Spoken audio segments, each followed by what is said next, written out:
बिस्मिल्लाहिर्रहमानिर्रहीम।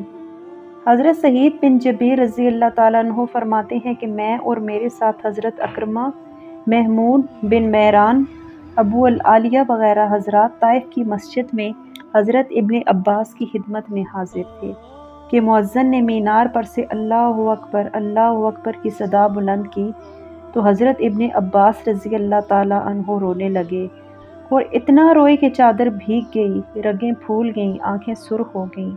अबू अल आलिया ने अर्ज़ किया कि ए रसूल अल्लाह सल्लल्लाहु अलैहि वसल्लम के चचा ज़ाद भाई, ये रोना कैसा और ये परेशानी कैसी? और हम भी तो अज़ान सुनते हैं मगर रोते नहीं, मगर आपको देखकर आज हमें भी रोना आ गया। हज़रत इब्न अब्बास रज़ी अल्लाह ताला अन्हु फरमाने लगे कि अगर लोग जान लें कि मुअज्जिन क्या कहता है तो उन्हें राहत नसीब हो और ना उन्हें नींद आए। अर्ज़ किया गया कि फिर हमें ये भी बताएं कि मुअज्जिन क्या कहता है। फरमाया जब वो अल्लाहु अकबर पुकारता है तो कहता है कि ए मशागिल वालों, ज़रा अज़ान की तरफ मुतवज्जो हो जाओ, अपने जिस्मों को आराम पहुँचाओ और बेहतरीन अमल की तरफ कदम बढ़ाओ। जब वो अशहदु अल्ला इलाहा इल्लल्लाह कहता है तो गोया वो ये कहता है कि मैं ज़मीन और आसमान की मखलूक को गवाह बना रहा हूँ ताकि वो क़यामत के दिन मेरे लिए गवाही दे कि मैंने तुम लोगों को बुलाया था, दावत दी थी। और जब वो अशहदु अन्ना मुहम्मदुर रसूलुल्लाह कहता है तो ये मतलब होता है कि क़यामत के दिन हज़रत मोहम्मद मुस्तफ़ा सल्लल्लाहु अलैहि वसल्लम और सब अंबिया अलैहिस्सलाम मेरे लिए गवाह होंगे कि मैंने तुम्हें हर दिन में 5 बार ख़बरदार किया था।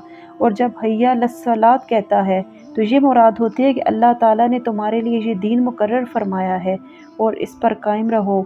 और जब हय्या लल फलाह पुकारता है तो ये कहता है कि अल्लाह ताला की रहमत में दाखिल हो जाओ और अपने हदायत के हिस्सों को वसूल करो।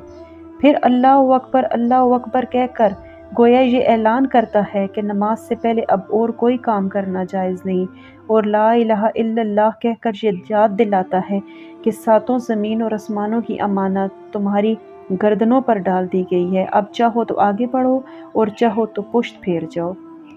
एक हदीस में है कि हुज़ूर पाक सल्लल्लाहु अलैहि वसल्लम का ये फरमान है कि 2 आदमी नमाज पढ़ने लगे, दोनों का रुकू सजूद तो एक ही तरह का है, मगर इनकी नमाज़ों में ज़मीन और आसमान का फ़र्क होता है।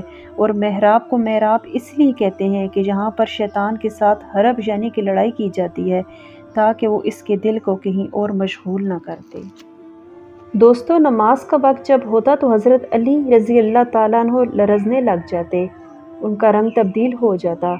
पूछा गया तो फरमाया इस अमानत का वक्त आ गया है जिसे ज़मीन और आसमान और पहाड़ों पर पेश किया गया, मगर सब ने डर के मारे उठाने से इनकार कर दिया और इंसान ने तो उसे उठा लिया। कुछ पता नहीं इस अमानत का हक़ अदा कर सकूँगा या नहीं। यही हालत हज़रत हुसैन बिन अली रज़ी अल्लाह ताला अन्हु के बेटे हज़रत ज़ैनुल आबिदीन रज़ी अल्लाह ताला अन्हु की भी होती थी।